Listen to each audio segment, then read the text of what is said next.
So ತುಂಬಾ ಖುಷಿ ಆಗುತ್ತೆ. ಯಾಕೆಂದ್ರೆ ನಾಡಪ್ರಭು ಕೆಂಪೇಗೌಡರು ಇಡೀ ಬೆಂಗಳೂರಿನ ಕಟ್ಟಿ ಇಡೀ ವಿಶ್ವಕ್ಕೆ ಮಾದರಿಯಾಗಿದ್ದಾರೆ.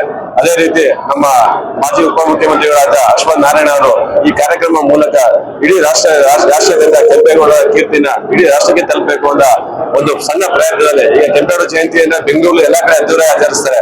ಬಟ್ ಈ ರೀತಿ ಕಾರ್ಯಕ್ರಮ ಪ್ರತಿ ವರ್ಷ ಒಂದು ಅಂತಾರಾಷ್ಟ್ರೀಯ ಕೆಂಪೇಗೌಡ ಪ್ರಶಸ್ತಿ ಕೊಡೋದ್ರ ಮೂಲಕ ಸಾಧಕರನ್ನ ಗುರುತಿಸಿ ಅದೇ ರೀತಿ ರಾಜ್ಯ ಪ್ರಶಸ್ತಿ ಕೊಡಬಹುದ ಚಿಕ್ಕ ಚಿಕ್ಕ ಎಲೆಮರಿ ಕಾಯಿಗಳು ಬೇರೆ ಬೇರೆ ಜಿಲ್ಲೆಯಲ್ಲಿ ಇರ್ತಾರೆ, ಅವ್ರಿಗೆ ಒಂದು ಸಾಧನೆ ಮಾಡಿರ್ತಾರೆ. ಅವ್ರ ಆ ಸಾಧನೆಗಳಿಗೆ ಕೆಂಪೇಗೌಡರ ಪ್ರಶಸ್ತಿ ಮೂಲಕ ಗುರುತಿಸಿ ಅದನ್ನ ತೆಗೆಯುವಂತ ಕೆಲಸ ಇದೆಯಲ್ಲ, ಅದು ತುಂಬಾ ಒಳ್ಳೆ ಕೆಲಸ. ಅದೇ ರೀತಿ ನಮ್ಮ ನಾಡಪ್ರಭು ಗ್ರಾಮ ಪ್ರತಿಷ್ಠಾನದ ಅಧ್ಯಕ್ಷರಾದ ಕೃಷ್ಣೇಗೌಡರು ಆಗಿರ್ಬೋದು, ನಮ್ಮ ಅಶ್ವಥ್ ನಾರಾಯಣ ಆಗಿರ್ಬೋದು, ಇಡೀ ತಂಡ ಆಗಿರ್ಬೋದು, ನಮ್ಮ ಕಾಂತರಾಜಿ ಆಗಿರ್ಬೋದು, ಇಡೀ ತಂಡ ತುಂಬಾ ಒಳ್ಳೆ ಕೆಲಸ ಮಾಡ್ತಾ ಇದೆ.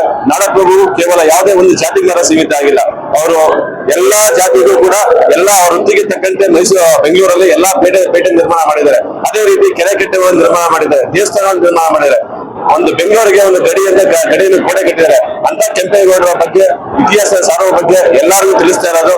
ಅದು ಸ್ಪೆಷಲಿ ಈ ಕಾರ್ಯಕ್ರಮ ಮೂಲ ಕಾರ್ಯಕರ್ತ ಅಂದ್ರೆ ಅಶ್ವಥ್ ನಾರಾಯಣ. ನಾವು ನಾವೆಲ್ಲ ಮೈಸೂರಿಗೆ ಬಂದಿದ್ದೀವಿ. ನಾವು ಬೆಂಗಳೂರಿಗೆ ಕೆಂಪೇಗೌಡ ಕಾರ್ಯಕ್ರಮ ಆಗಿದ್ರು ಕೂಡ ಮೈಸೂರಿನ ನಮ್ಮ ಸ್ನೇಹಿತರೆಲ್ಲ ಬಂದಿದ್ದೀವಿ. ಈ ಕಾರ್ಯಕ್ರಮ ಮೂಲಕ ಅಶ್ವಥ್ ನಾರಾಯಣಗೆ ಶುಭ ಹಾರೈಸ್ತೀವಿ. ಅವ್ರು ಇನ್ನೂ ಉನ್ನತ ಸ್ಥಾನಕ್ಕೆ ಹೋಗ್ಲಿ, ಕೆಂಪೇಗೌಡ ರೀತಿ ಅವ್ರು ಇನ್ನೂ ಹೆಚ್ಚು ಯಶಸ್ಸಿಗ್ಲಿ ಅಂತ ನಾವು ಈ ಮೂಲಕ ನಮ್ಮ ಸ್ನೇಹ ಬಳಗದಿಂದ ನಾವು ಕೋರ್ಕೊಳ್ತೀವಿ.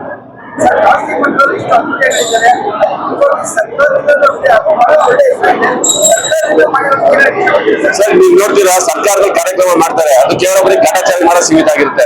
ಈಗ ಒಂದು ಕಾರ್ಯಕ್ರಮ ನೋಡಿ ಸರ್, ಹೊರಗಡೆ ಎಷ್ಟು ಡಿಗ್ನಿಫೈಡ್ ನಡೀತಾ ಕಾರ್ಯಕ್ರಮ ಅಂತ ಹೇಳಿದ್ರೆ ಅತಿಥಿಗಳು ಇರ್ಬೋದು, ಅಲ್ಲಿ ಬಂದಿರುವ ಗೆಸ್ಟ್ ಆಗಿರ್ಬೋದು, ಪ್ರಶಸ್ತಿ ಕೊಡದೇ ಇರೋದು ಒಂದು ಕಾರ್ಯಕ್ರಮ ಯಾವ ರೀತಿ ಇರಬೇಕು ಅಂತ ಒಂದು ಮಾದರಿಯಾಗಿ ಅಶ್ವಥ್ ನಾರಾಯಣ ಮಾಡ್ತಾ ಇದ್ದಾರೆ ಕಾರ್ಯಕ್ರಮ.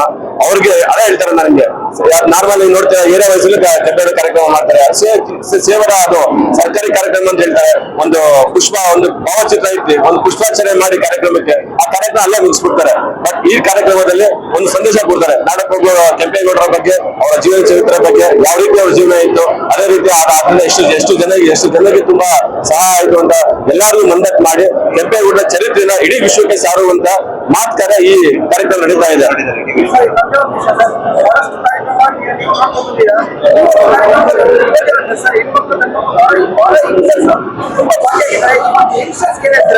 ಸೊ ಯಂಗ್ಸ್ಟರ್ ನಿಮ್ಗೆ ಗೊತ್ತು, ಈಗ ಯಾವ್ದೇ ಕಾರ್ಯಕ್ರಮ ದುಡ್ಡಿಲ್ಲ ಯಾರು ಬರಲ್ಲ.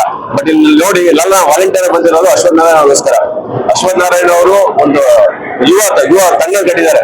ಮೈಸೂರಾಗಿರ್ಬೋದು, ಬೆಂಗಳೂರಾಗಿರ್ಬೋದು, ತುಮಕೂರಾಗಿರ್ಬೋದು, ಮಂಡ್ಯದಾಗಿರ್ಬೋದು. ಅವರು ಕೇವಲ ಮೈಸೂರಿಗೆ ಮಾತ್ರ, ಕೇವಲ ಬೆಂಗಳೂರಿಗೆ ಮಾತ್ರ ಸೀಮಿತ ಅಲ್ಲ, ಎಲ್ಲಾ ಭಾಗದ್ದು ಕನ್ನಡ ರಾಜ್ಯದ ಎಲ್ಲಾ ಭಾಗಕ್ಕವರು ಬೇಕಾಗಿದ್ದಾರೆ.